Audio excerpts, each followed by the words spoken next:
Bonjour les gens, bienvenue à ce What the fuck Kev Solo. Hein? Bon matin, un petit café glacé pour commencer. J'ai remarqué que quand je buvais mon café glacé, mon micro était extrêmement proche de ma bouche. Ce qui fait que vous entendiez beaucoup trop bien quand je buvais mon café glacé. Fait que je vais reculer mon micro. Faut que je me réapprenne à reculer le micro dans les moments les plus désagréables, mettons là.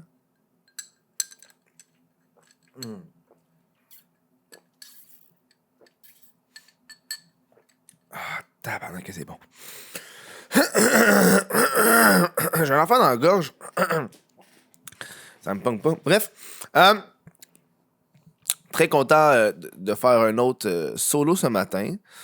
On dirait que maintenant, pour les What the fuck solo, je suis pas encore à l'aspect.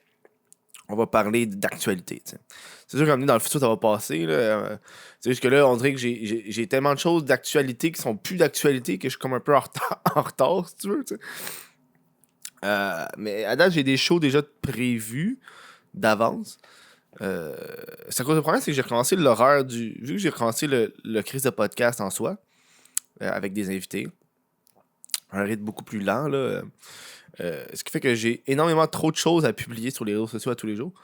Ce qui fait que je suis comme, je peux pas publier 2 affaires sur Instagram la même journée. Fait que je dois décaler une des deux publications. Bref, on va vous aller dans, dans mes problèmes de créateur de contenu web. OK? Aujourd'hui, on va parler d'un sujet que j'ai envie de vous jaser depuis un bon bout. Je pense que le monde sont assez au courant là, que je veux devenir humoriste. C'est ça mon but dans la vie maintenant. C'est mon nouvel objectif. À l'origine, 2020, c'est supposé être l'année que je commence le stand-up pour de vrai. Ça a donné que juste avant le début de toute cette merde-là de pandémie, j'avais des open mic de booker pendant le mois. Puis là, ça a tout été annulé, puis je l'ai pas refait depuis, tu sais. Ouais, c'est parce que moi, je suis rendu à 26 ans. Ça fait 4-5 ans que je suis sur Internet, puis je me suis assis, puis tu sais, je me suis dit, qu'est-ce que je vais faire quand je vais avoir 40 ans? Ça va être quoi ma job, tu sais? C'est là que c'est comme ça, genre, en fait, je peux pas continuer à faire des vidéos de même jusqu'à 40 ans. Oui, je vais continuer à en faire, mais ça peut plus être ma job principale. Tu sais, à un moment donné, il faut que je fasse autre chose. J'ai une retraite à payer, tu sais. Genre, j'ai pas de fonds de pension, moi, je dis ça de même. Puis, je suis comme, on va aller vers, tu sais, un affaire que je suis bon. Je sais, mes vidéos, il y a un aspect humoristique. Je fais des jokes par-ci par-là. C'est un peu comme un rêve d'enfant que j'avais. Comme moi, quand j'étais kid, je voulais être humoriste. C'est ça mon rêve. Moi, Rato de Jean-Michel Anctil, j'étais hyperactif aussi quand j'étais enfant, là, je veux pas. Fait que je voulais être humoriste. Puis là, en grandissant, t'as les parents, l'école, le cégep, le secondaire qui détruit un peu ces rêves-là d'être un artiste.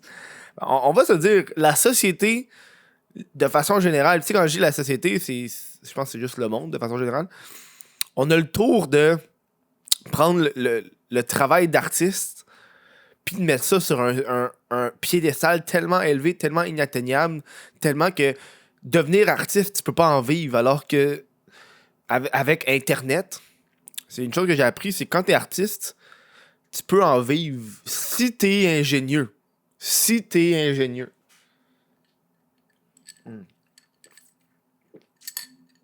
Tu sais, que ce soit genre un artiste peintre, tu fais de la peinture on the side, mais puis là, finalement, tes toiles, ils vendent pas tant que ça, mais tu fais des t-shirts, tu vas faire des murales par la ville, tu sais. Tu peux avoir un OnlyFans. N'importe quel artiste peut avoir un OnlyFans. Peu importe c'est quoi. Mais c'est facile. Genre, moi, je suis humoriste, mais en temps libre, OnlyFans. Hein, j'ai déjà montré mes couilles là-dessus. D'accord? Calisse. Attends, j'ai un petit affaire dans mes lunettes, là. C'est pas long. Ok. Fait que, tu sais, je suis comme. Je veux devenir humoriste. Puis là, mon élan de mars a juste arrêté.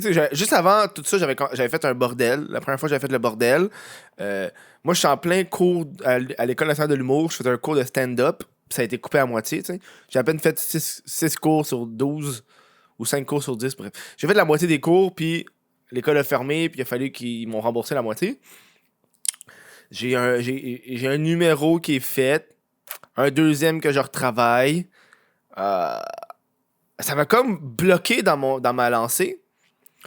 Puis là, ça fait des mois que je calisse rien. Puis tu sais, je regarde ce que les autres humoristes font. Puis les autres humoristes, surtout que les bars, ils ont réouvert, ils ont commencé à faire du stand-up. Puis moi, je le sentais pas encore là, à cause de la pandémie. Je suis comme, j'ai pas envie d'aller sur scène, j'ai pas envie de risquer ma santé pour un 5 minutes puis une bière gratis. Fait que, aussi bien rester chez nous. Fait que là, je suis comme, gars, on va là-dessus. Ça va un peu vers le changement de ma chaîne YouTube, un petit peu plus de sketch, un petit peu plus de vidéos écrites qui sont plus courtes. C'est plus des vidéos de 12-15 minutes, c'est des vidéos plus courtes pour que j'écrive des jokes. Même chose avec TikTok. On commence à faire les jokes. Fait que c'est tout cet engouement de mon temps que je veux amener vers devenir humoriste. Puis là, tu sais, là, j'ai pour le 11 novembre, j'ai envie de faire une soirée d'humour virtuelle. Fait que j'ai déjà contacté des humoristes, un open mic style. Là. J'ai déjà contacté des humoristes, puis je suis comme, ok, on fait une soirée d'humour là, sur Zoom. Je vais diffuser ça sur mon YouTube, sur mon Facebook. Puis là, je sais, parce que c'est con, parce que je me suis bâti une communauté Twitch depuis des années. Okay? Ça fait peut-être 2 ans. Je suis partenaire Twitch, 20 000 followers Twitch. Puis là, je contacte Twitch. Parce qu'il faut comprendre que quand t'as le petit crochet partner, c'est que t'as un contrat d'exclusivité avec Twitch. Ça veut dire que quand tu streams sur Twitch, tu peux pas streamer ailleurs. OK? Fait que tu sais, mettons, là, pour la soirée d'humour, le live va être sur YouTube et Facebook en même temps. Twitch, j'ai pas le droit. J'ai contacté Twitch, je leur ai demandé, hey, on peut-tu faire une exception? Je veux faire une soirée d'humour. Je veux Twitcher. Je veux faire un live sur Twitch parce que j'ai pas envie de laisser la communauté de côté. Faire un live sur Twitch et genre YouTube en même temps. Puis la madame, elle me répondait vraiment genre, ben légalement, t'as pas le droit. Je peux pas. Dans ton contrat, t'as pas le droit. Je suis comme, ouais, mais Chris, je suis pas ninja, tabarnak, j'ai pas 20 000 personnes qui me regardent, man. J'aurais peut-être 100 personnes qui vont me regarder. Fait, non, dans le contrat, c'est écrit, tu peux pas, t'as pas le droit. Je suis comme, ben, mange de la marde. M'aller sur Facebook, m'aller sur YouTube. Va chier, man. En plus, il y aura fucking plus de viewers. Fait que, gars, encore plus va chier.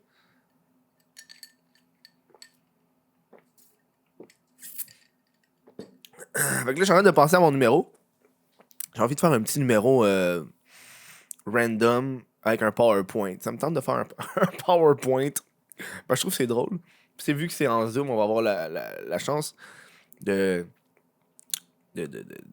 vers plus ces territoires-là au niveau de la technologie. Puis tu sais, ça, on s'entend là, depuis mars, j'ai rien calissé au niveau du stand-up. Puis c'est là que je me suis dit, gars, Kev, tu veux devenir humoriste? Pas parce qu'il y a une pandémie que c'est une raison de rien calisser non plus, là. Travaille alentour, trouve une solution. Puis ça a été la solution que j'ai pensé. Parce qu'au début, le monde, il faisait genre des soirées d'humour virtuelles. Puis là, je suis comme, ok, on va le faire avec des humoristes. On est 8 humoristes sur Zoom, on jase, on fait un 5 minutes chaque. Merci, bonsoir, c'est la soirée d'humour. Voilà. Je vous invite à aller voir ça le 11. Voilà, ça c'est comme un petit plug qui a été fait. Puis là, ça me stresse un peu parce que c'est comme une nouveauté, tu sais. Puis, tu vois, ça c'est une affaire. J'aurais pas été stressé pour ça, tu sais. C'est une soirée d'humour, mais c'est pas une soirée d'humour dans une salle. Là, le monde va être en live, le monde va être dans le chat. Je vais pas les voir, tu sais. Fait que là, il va falloir que je travaille ça. Puis là, il faut que je contacte les humoristes tantôt pour leur reconfirmer s'ils vont passer la semaine prochaine. Mais enfin, hein, si vous voulez rentrer par courriel, pour moi, il n'y a pas de problème. Là. Vous m'envoyez un courriel, vous me dites, j'aimerais ça passer au show, whataboutkev.business@gmail.com. C'est un open mic style, mais il faut quand même que tu aies un minimum d'expérience, là, surtout, là, parce qu'à un moment donné, je n'ai pas envie. C'est un peu l'affaire qui m'effraie, je pense, puis j'aurais pas avoir peur de ça. C'est, tu sais, t'invites du monde au show, puis le monde sont trop fans de moi, ça devient lourd. Tu comprends? Puis je pense que c'est ça la clé d'être un artiste. Ça. Puis je pense que moi, je le vis très bien.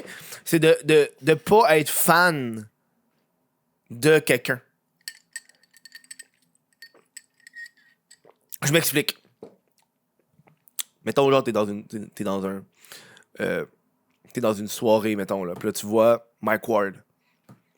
Puis là, si t'approches de Mike Ward, tu lui demandes une photo, tu lui demandes un autographe, tu lui demandes plein d'affaires. Tu jases, tu dis à quel point que t'aimes ce qu'il fait. C'est cool de faire ça, tu sais. Si t'es un fan, t'es un fan. Pas de problème. Mais si t'es un fan pis tu veux devenir humoriste, devenir un artiste, ça, je trouve que c'est une chose à pas faire. Là. C'est comme, genre, moi, dans ma tête, quand le monde me fait ça, automatiquement, j'associe cette personne-là à c'est un fan. J'associe pas cette personne-là à c'est un artiste, c'est un collègue de travail. Ça, c'est comme la différence. T'sais. Puis moi, je le contrôle très bien, ça, moi, dans la vie. Là. Moi, je peux marcher, genre, dans la rue, croiser Céline Dion et m'en calisser. Pas aller parler, la laisser vivre, tu sais. Peut-être un salut, fini là, tu sais. Je pense que ça, c'est comme un avantage quand tu veux travailler dans le milieu artistique. Peu importe, n'importe où dans le monde, là, je pense que c'est un avantage. Parce que tu veux pas être perçu comme le fan fini qui... Parce que je pense que ça peut te bloquer des contrôles aussi, ça. Fait que c'est ça. Regarde, moi j'ai hâte, là. Check comment c'est cool, là. Regarde. Mettons que je vais mettre même, là. C'est ça, tabarnak. Non, mais... Tu m'imagines-tu avec ça dans les mains? Check. Regarde, là, j'ai 2 micros, mais gars, c'est comment c'est hot. C'est que ça, Calis? C'est pas toi, tabarnak? C'est l'affaire qui me manque. Je me suis pratiqué un peu avec. Je l'ai pas acheté ou rien, là. Gars. On va peut-être l'utiliser pour le truc, là. Faut que je le branche. Gars. Je le branche. C'est un micro de karaoké, la gang. Là, je suis fucking loin, là. Mais c'est un micro de karaoké. Je suis content. Je vous montre la merde que je m'achète. C'est rendu ça le What the fuck Kev solo. C'est moi qui vous fais des unboxings des conneries que je m'achète. J'ai prévu faire un podcast où est-ce que je vais vous montrer un peu ma collection de comic books puis un peu sur quoi je dépense mon argent parce que tabarnak que je dépense mon argent sur n'importe quoi. Oh man, moi je suis un collectionneur dans la vie. Hein. Fait qu'un collectionneur, tu lui donnes 500$, man, il va te dépenser ça là. Genre, oh, regarde, je me suis acheté une figurine. Figurine à 500$. Ouais, mais tabarnak, c'est une figurine. Ouais, mais Chris, ça prend de la valeur. Je sais pas. Ouais. Je me suis mis à l'écriture, tu sais, c'est cool écrire. Ça me met un peu... je pense que l'écriture, c'est un muscle dans la vie, tu sais. C'est une affaire que j'ai appris. Plus t'écris, plus tu t'habitues à écrire. C'est pour ça que là, je me suis remis comme défi de faire un TikTok par jour. Ça m'oblige à aller dans ma créativité de joke, tu sais. Parce que je me suis rendu compte que quand j'ai commencé à vraiment écrire un peu plus sérieusement, t'as de la misère, tabarnak. Tu y vas par bout de 5 minutes, des petits mots par-ci par-là. Tu peux pas faire de l'écriture pendant 1 heure. Dans ce cas, moi, je suis pas capable de faire une écriture pendant 1 heure. Là.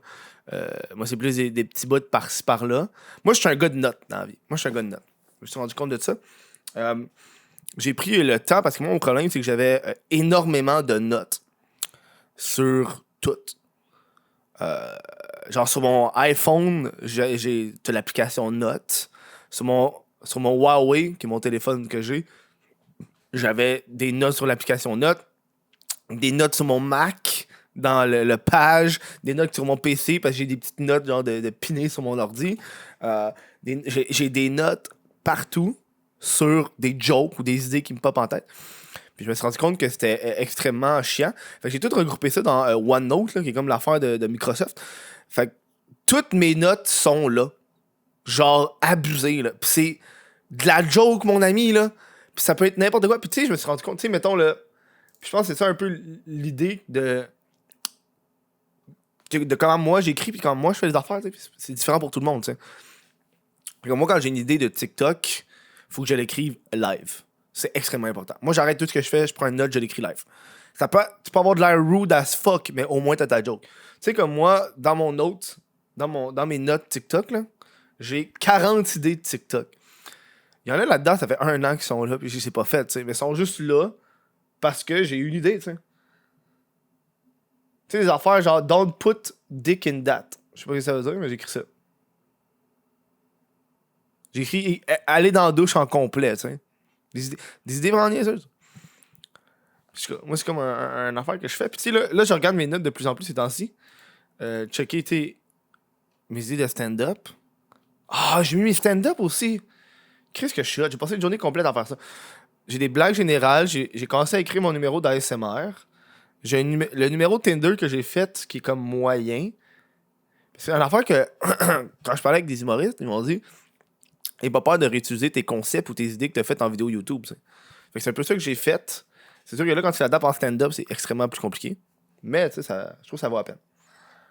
Tu sais, je pense que c'est la suite logique des choses dans ma carrière. Hein? C'est fucké parce que j'ai comme fait l'inverse de tout le monde. Tu sais, habituellement, les humoristes, ils sont humoristes dans les bars. Puis là, ils deviennent connus par la suite, tu sais. Moi, je suis le dude qui était sur Internet, qui est devenu connu, puis que là, il a décidé de se partir en humour. Genre,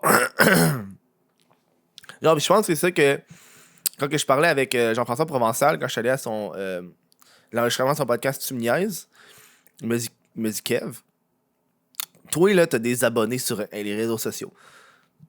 T'as du reach. Fait que, tu sais, moi, j'essayais tout le temps d'aller, genre, dans les soirées d'humour. Puis c'est difficile parce qu'au début, le monde te connaisse pas. Puis c'est quand même un milieu plutôt, pas fermé, mais un milieu où est-ce que, tu sais, une fois qu'une personne te connaît, c'est facile après ça d'aller dans les autres bars puis d'aller faire d'autres. Parce que le monde t'ont vu, tu sais. C'est la première chance qui est difficile. Une fois que ça s'est fait, merci, bonsoir, tu sais. Il m'a juste dit, gars, man, pars ta soirée d'humour. Toi, tu peux remplir la salle, genre. C'est pas compliqué. En théorie, c'est pas compliqué pour moi. Puis tu sais, je l'ai testé quand j'ai fait ma soirée d'humour. C'est pas compliqué pour moi de remplir une salle, là. Puis tu sais, les affaires, je modifierais sûrement l'entrée gratuite pour que la salle se complète, juste pour dire un open mic, tu sais. Puis je suis comme, ben oui, tabarnak, pourquoi je le fais pas, man? C'est un projet que je préfère, là. Une soirée d'humour par semaine. Merci, bonsoir, je trouve un bar. Ça finit là, tu sais. Ça m'a pogné, genre. Alors, pas ta soirée d'humour, puis je pense que c'est un peu, genre... L'idée de génie, je vous ai bu ça, hein. L'idée de génie derrière ça, c'est si je me pars ma soirée d'humour, là, pour de vrai, là, une vraie soirée d'humour, hebdomadaire, donc à chaque semaine. Ça fait que les humoristes qui vont venir à ma soirée d'humour, pis si eux ils ont une soirée d'humour, ils vont plus vouloir que je passe à leur soirée, tu sais. Ils viennent en soirée, ils sont quand même mode booké pour dans 2 semaines, go. Puis là, comme ça, tu fais plus de soirées d'humour, tu sais. Je sais pas. Je pense que c'est une stratégie qui est calissement bonne. Mais c'est un stress énorme. Là. Moi, quand j'avais fait la première soirée d'humour, c'était une modification, si on peut dire. Parce que moi, c'était des soirées d'humour, ça s'est passé sur 3 mois, puis c'est une fois par mois. T'sais. Les soirées d'humour par mois, là, tabarnak, là, c'est quelque chose. C'était quelque chose. Puis le monde était vraiment plus... Il venait pour me voir moi, puis pas voir les humoristes. Ce qui fait que je le sentais dans le public que le monde s'en calissait un peu plus des autres humoristes. T'sais. Fait que ça, c'est une affaire qui m'a fait un peu chier. Mais ça, c'est le genre d'affaire parce que le problème, c'est des trucs de moi, genre. Mais je pense que c'est des choses qui se passent à chaque semaine.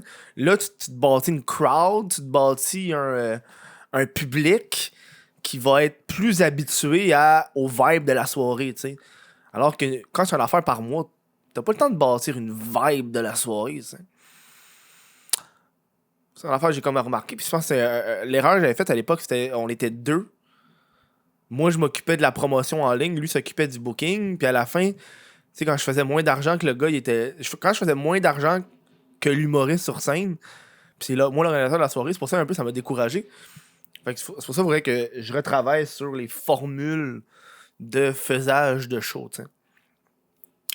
Là, je suis en train de penser parce que là, si on fait le show en live sur YouTube, sur Facebook, s'il y a des donations, qu'est-ce que je vais faire à la fin de la soirée avec toutes les donations, tu sais? Est-ce que je split ça à la gang? Est-ce que je leur donne un montant fixe? Mais ça, je vais voir ça en temps et lieu le lendemain matin, là, de la soirée. Je sais pas, j'ai envie de faire ça. J'ai l'impression que je le ferais, tu sais. J'ai l'impression que je suis down. Moi, quand j'étais à l'école, man, faire les présentations orales, j'aimais ça en tabarnak. Là. Moi, j'étais le gars qui aimait ça aller faire la présentation orale. J'ai pas de problème à dire des textes puis à improviser un peu de temps en temps. C'est pour ça que j'aimerais ça. C'est pour ça que j'ai envie. J'ai envie comme de chambouler un peu le milieu de l'humour dans le sens que moi, je suis le gars qui s'est bâti tout seul avec le web. Puis je pense j'aurais pas besoin des autres médias, tu sais, pour bâtir ma carrière. Je pense que ça, c'est un énorme avantage pour moi. J'ai ma chaîne YouTube, ma page Facebook, du reach à côté. Je suis un gars qui aime faire du contenu sans arrêt. Donc, mon visage est tout le temps partout. J'écoutais le show avec sous-écoute avec Joe Corn puis Louis-José Hood. Puis Joe, il parlait que, tu sais, faut qu'il passe à la TV parce que quand il y a une salle à genre 75 billets, puis il en vend juste la moitié, tu sais. Puis parce que son visage est pas assez partout, puis je suis comme, moi, j'aurais pas besoin de la TV, man. J'ai du reach qui dépasse les millions par semaine avec toutes mes plateformes. Toutes mes plateformes. Fait que mon visage, il se passe, tu sais. Fait que le monde, il savent un peu je suis qui, tu sais. Fait que ça, je pense que c'est un énorme avantage pour moi quand je vais rentrer dans la game un peu plus. Puis ça donne que, tu sais, je traîne un peu plus avec les humoristes. Ben avant, là. Juste avant ça, parce que qu'est-ce qui se passait, c'est qu'avant ça, j'étais genre, OK, faut que j'aille voir un show d'humour par semaine. Puis j'avais pogné une bonne habitude, là, à chaque semaine, j'allais voir un show différent, là. Tu sais, genre, pour jaser au monde, pour essayer de booker des soirées. Puis ça marchait. Fait que, ouais, nouvelle aventure, nouveau défi pour moi.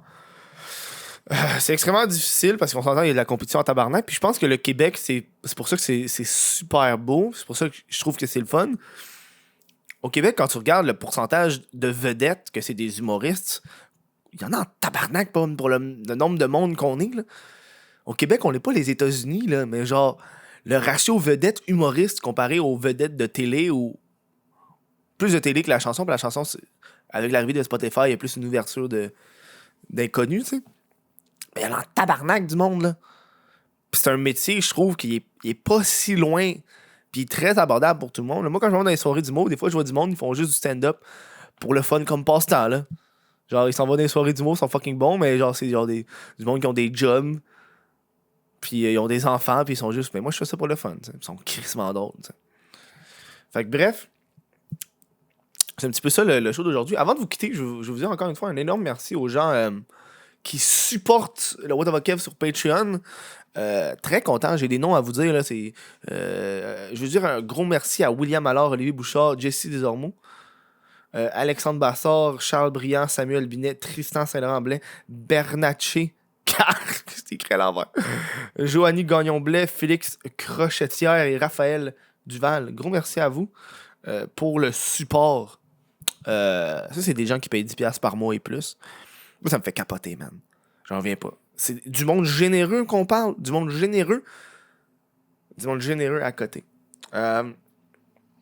Si vous voulez, allez m'encourager. $1 par mois. Moi, c'est tout ce que je demande. Après, $1, c'est du gros surplus.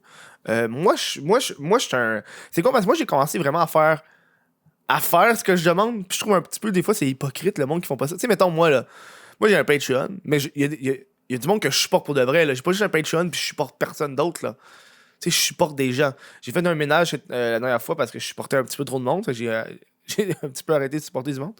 Même affaire avec Twitch. Des fois, je m'abonne au monde sur Twitch parce que ça me tente de les encourager. T'sais. Bref. Un gros merci aux gens qui l'écoutent. Le What the Fuck Solo, je suis extrêmement content. Puis on se voit à un prochain podcast.